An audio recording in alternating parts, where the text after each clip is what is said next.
নমস্কার বন্ধুরা, আজ আবার মাদা কিচেনের ব্লগ থেকে চলে এসেছি। ভিন্ন ধরনের ধরন করে আমি লোটে মাছ আজকে করব হলো বেগুন দিয়ে। সবাই তো পেঁয়াজ বা আলু দিয়ে করে, ঝুরা করে বা ঝোল করে, যাই করে, কিন্তু আজকে আমি করব বেগুন দিয়ে। বেগুনটাকে ভেজে তুলে রেখেছি, আমি পুরোটা সর্ষের তেলে করব।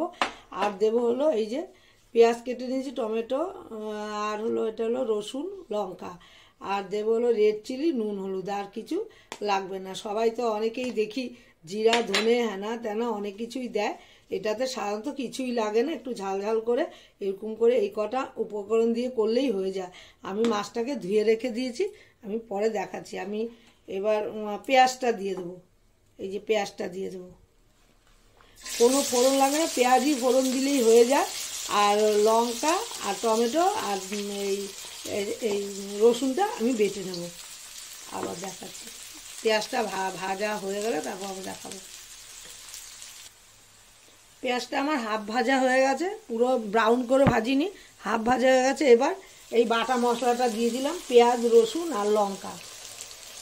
পেঁয়াজ না, রসুন, লঙ্কা আর টমেটো বেটে নিয়েছি, পেঁয়াজটা কুচিয়ে দিয়েছি। আর দিয়ে দেবো এই যে গুঁড়ো মশলাটা দিয়ে দেবো। এটা কষিয়ে নিয়ে জল দেবো কি না ভাবছি, একটু বাটি ধোয়া জল দেবো। জল, কারণ লোটে মাছ থেকে প্রচুর জল বেরোয়। আর এই লোটে মাছ করতে অ্যাকচুয়ালি কিন্তু জিরা, ধনে কিছু লাগে না, শুধু এই পেঁয়াজ রসুন দিয়ে। যারা অ্যাকচুয়ালি পেঁয়াজ রসুন খায় না তাদের জন্য দিলে ঠিক, কিন্তু এটাতে অ্যাকচুয়ালি পেঁয়াজ রসুন টমেটো আর একটু ঝাল ঝাল করে করলে এতেই হয়ে যায়। হ্যাঁ, এক একজনের মতামত এক এক রকম, আমার মতে এটাই বলে। আর একটু তেল বেশি লাগে, একটু যারা ঝাল পছন্দ করে ঝাল বেশি লাগে।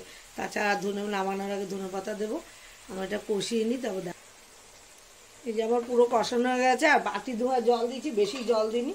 এবার দিয়ে দেবো হলো এই যে লোটে মাছগুলোকে জল ঝরিয়ে রেখেছি, এটা দিয়ে দেবো।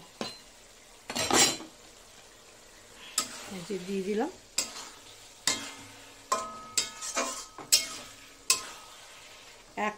একটা মাছও ভাঙবে না, একদম পুরো থাকবে। আমি মানে উপরে ঢাকা দেবো না, খোলা অবস্থায় রান্না করব। আর এই যে দিয়ে দেবো বেগুন ভাজার যে ভেজে রেখেছিলাম, বেগুনটা দিয়ে দিলাম।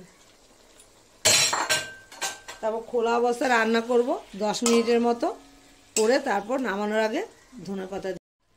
আমার লোটে মাছের কড়াইয়ের মধ্যে লোটে মাছের পাতুরিটা হয়ে গেছে। এই যে দেখুন, দেখতে তো দারুণ হয়েছে, খেতে কেমন হয়েছে জানি না, খেলে পরে বুঝতে পারবো। আমার মতো একবার এরকম মানে পেঁয়াজ বা শুধু পেঁয়াজ বা শুধু আলু ছাড়াও করা যায় বেগুন দিয়ে। দেখুন, একবার করে ফেলবেন, করে ফেললে ভালোই লাগবে। ভালো লাগবে লাইক, শেয়ার, কমেন্ট করবে, সাবস্ক্রাইব করতে একদমই ভুলবেন না। সবাই ভালো থাকেন, সুস্থ থাকেন, আমিও ভালো থাকবে। মাঝে মাঝে রান্না হোক, টিফিনও করে দেখাবো। এই যে নামানোর আগে ধনেপাতা দিয়ে দেবো, দেওয়া হয়নি, দিয়ে দেবো।